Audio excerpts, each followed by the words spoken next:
కొంచెం ఇష్టం కొంచెం కష్టం ఫిరాయింపు ఎమ్మెల్యేల పరిస్థితి ఇది. సర్కార్లో ఉన్న కలవరపడుతూనే ఉన్నారా నేతలు. ఇంట బయట ఉక్కబోతతో ఉక్కిరిబిక్కిరవుతున్నారు. ఇలాంటి టైంలో స్పీకర్ నోటీసులు హీటెక్కిస్తున్నాయి. కుడితిలో పడ్డ ఎలక చందంగా మారిందని కేడర్ వాపోతోంది. మళ్లీ గెలవడం మాట దేవుడెరుగు, కనీసం డిపాజిట్లు కూడా రావడం కష్టమే అంటున్నారు రాజకీయ విశ్లేషకులు.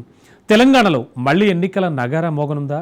ఆయారాం గాయారాంలతో రేవంత్ ప్రభుత్వం చిక్కుల్లో పడిందా? ఫిరాయింపుదారులతో కాంగ్రెస్ మల్లగులాలు పడుతోందా? జంప్ జిలానీలైన 10 మంది ఎమ్మెల్యేల ఫ్యూచర్ ఏంటి?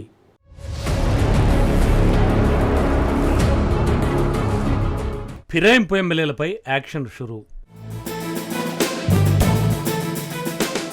5 ఎమ్మెల్యేలకు స్పీకర్ నోటీసులు.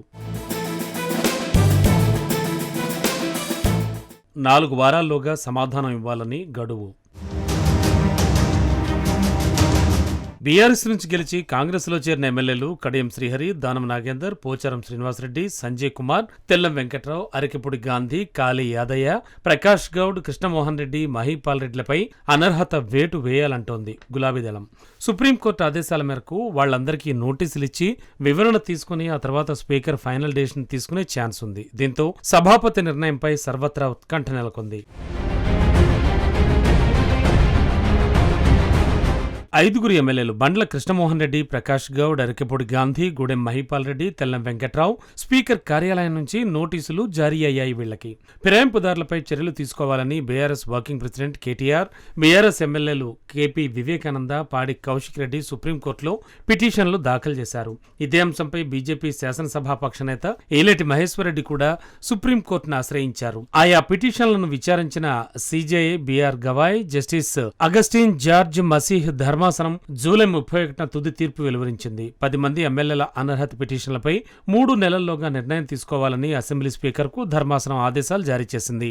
విచారణకు ప్రభుత్వంలో ఉన్నవారెవరూ ఆటంకాలు కలిగించరాదని, సాకులు చెప్పి విచారణను వాయిదా వేస్తే అది రాజ్యాంగాన్ని ఉల్లంఘించినట్టే అవుతుందని స్పష్టం చేసింది. దీంతో స్పీకర్ కార్యాలయం అప్రమత్తమైంది.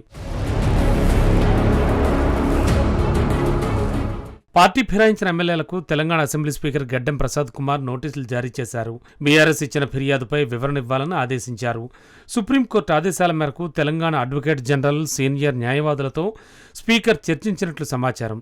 ఆ తర్వాతే ఆ ఎమ్మెల్యేలకు నోటీసులు పంపినట్లు తెలుస్తోంది. స్పీకర్ నోటీసులతో ఫిరాయింపు ఎమ్మెల్యేలు ఏం చేస్తారనేది సర్వత్రా ఆసక్తిగా మారింది. స్పీకర్ నోటీసులపై గద్వాల ఎమ్మెల్యే బండ్ల కృష్ణమోహన్ రెడ్డి స్పందించారు. న్యాయ నిపుణులతో చర్చించి స్పీకర్కు వివరణ ఇస్తానని ఆయన తెలిపారు. తాను పార్టీ మారలేదని, టెక్నికల్ గా బీఆర్ఎస్ లోనే ఉన్నానని ఆయన స్పష్టం చేశారు. గద్వాల నియోజకవర్గ అభివృద్ధి కోసమే తాను ముఖ్యమంత్రి రేవంత్ రెడ్డిని కలిశానని తెలిపారు. బండ్ల కృష్ణమోహన్ రెడ్డి ఇప్పటికీ తాను బీఆర్ఎస్ లోనే కొనసాగుతున్నానని స్పష్టం చేశారు. రాష్ట్రంలో ఉప ఎన్నికలు రావచ్చని రాజకీయ విశ్లేషకులు అంచనా వేస్తున్నారు. రాష్ట్రంలో అసలు ఉప ఎన్నికలే రావని అసెంబ్లీ సాక్షిగా సీఎం రేవంత్ రెడ్డి వ్యాఖ్యానించడంతో ఫిరాయింపు ఎమ్మెల్యేల్లో మొన్నటిదాకా మా పదవులు భద్రం అని ఊపిరి పీల్చుకున్నారు. కానీ సుప్రీంకోర్టు తీర్పుతో ఆందోళన మొదలైంది. స్పీకర్ నోటీసులు జారీ చేయడంతో ఫిరాయింపుదారుల గుండెల్లో రైళ్లు పరిగెడుతున్నాయి.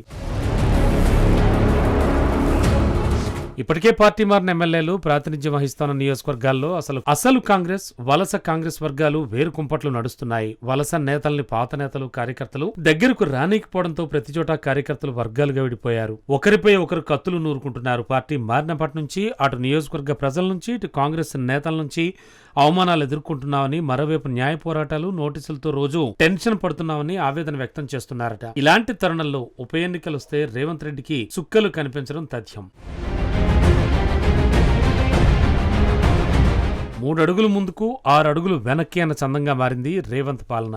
అటు పార్టీ మారిన ఎమ్మెల్యేల తీరు, ఇటు పార్టీలో ఉన్నోళ్ల వ్యవహారం ఒకవైపు, ఫిరాయింపుదారులపై కేసులు మరోవైపు, పార్టీని నమ్ముకున్నోళ్ల మంత్రి పదవుల కూర్పు, ఏం చేసినా కాంగ్రెస్కు తిప్పలు తప్పేలా లేవు. దీంతో తెలంగాణ రాజకీయం రసవత్తరంగా సాగుతోంది.